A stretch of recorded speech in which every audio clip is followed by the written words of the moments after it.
નમસ્કાર. માયા આહિરના નિવેદન બાદ રાજકારણમાં ગરમાવો. હીરા સોલંકીએ તીખો પ્રહાર કરીને ઈશારામાં જ બધું કહી દીધું. હવે આ મામલે આગળ કોણ શું જવાબ આપે તેના પર સૌની નજર ટકેલી. વધુ સમાચાર માટે જોડાયેલા રહો આરપી ગુજરાત ન્યૂઝ રાજકોટ. હું પણ એ જ કહું છું કે જે થઈ રહ્યું છે એ સારા માટે થઈ રહ્યું છે, જે થશે એ પણ સારા માટે જ થશે. આ વાસ્તવિકતા છે, કેમ કે ઈશ્વરનો સંકેત એવો કંઈક હોય છે.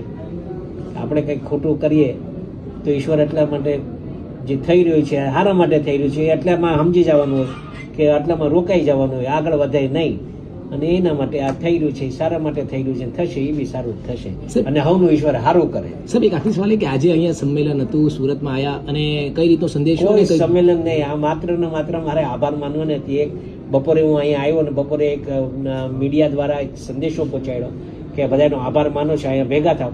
આટલી મોટી સંખ્યા થશે મને પોતાને આઈડિયા નહોતી, પણ હું ફરીથી આપના માધ્યમથી હું 18 વર્ણના લોકોનો અમે આભાર માનીએ છીએ, સોશિયલ મીડિયાના લોકોનો આભાર માનીએ છીએ, ટીવી મીડિયા જે છે એમનો અમે આભાર માનીએ છીએ કે આ લડતમાં અમારા સાથ અને સહકાર આપ્યો.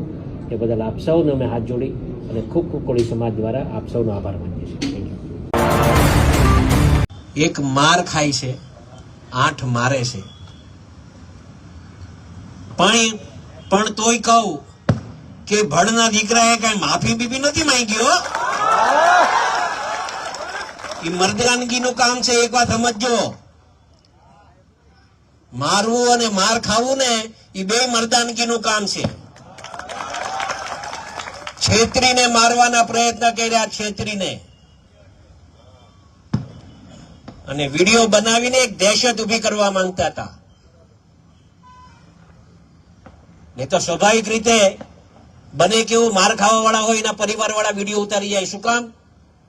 કે ભાઈ આ મારવા વાળો હતો. પણ આ લોકો તો પોતે મારે, પોતે વિડીયો બનાવે. એનું દુઃખ હતું મને, મિત્રો, એ મને ખટકી ગયું હતું અહીંયા મગજમાં. મેં કીધું આવી દાદાગીરી સહન નહીં થાય. એ પછી કોઈ પણ હોય, એ પછી કોઈ પણ હોય, એવી દાદાગીરી નહીં. ને મિત્રો, આવો તો કેટલાય નવનીતભાઈ પણ કેટલાય અવારનવાર ક્યારેક બનતું હોય, પણ અમારા ધ્યાન ઉપર જયારે આ વાત આવી છે ને ત્યારે કોઈ દિવસ અમારા સોલંકી પરિવારે પાછી નથી કરી.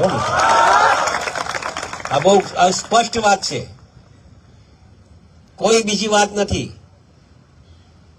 અમારે અગાઉ પણ આ વાત કરી હતી, આજે પણ ફરીથી આ વાત કરું છું. અહીંયા જેટલા યુવાનો આવ્યા છે ને ખાસ ધ્યાનમાં રાખજો, ક્યારેય અન્યાય સહન નહીં કરતા.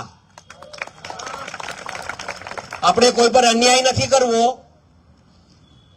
પણ અન્યાય સહન કરવું ને એ બહુ મોટું પાપ છે.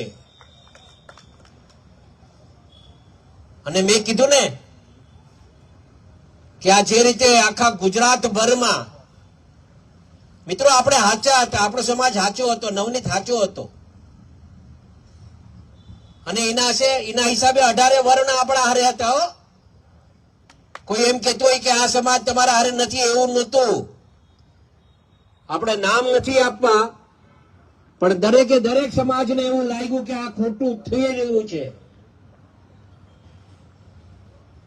અને એમાં આ તો કહેવાય ને, ન્યાય અને અન્યાયની લડાઈ હતી, અને ન્યાય ઈશ્વર જોતો હોય ને, અને ઈશ્વરે આપણે ન્યાય આપ્યો છે. મિત્રો, એક વાત સમજો.